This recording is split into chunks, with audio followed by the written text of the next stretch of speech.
తెలంగాణలో ఇంటర్ పరీక్ష ఫలితాలను విడుదల చేయడానికి విద్యాశాఖ కసరత్తును ప్రారంభించింది.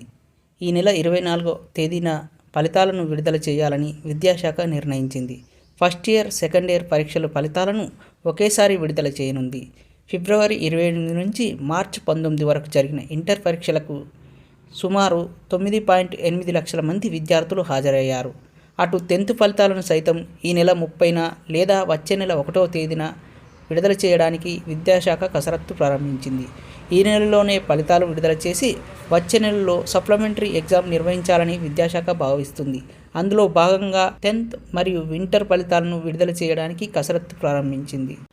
10th మరియు ఇంటర్ ఫలితాలను విడుదల చేయడం ద్వారా ఇంజనీరింగ్, అగ్రికల్చర్ తదితర వృత్తి విద్యా కోర్సులను అభ్యసించే విద్యార్థులకు ఉపశమనం కలిగించే విధంగా విద్యాశాఖ కసరత్తును ప్రారంభించింది.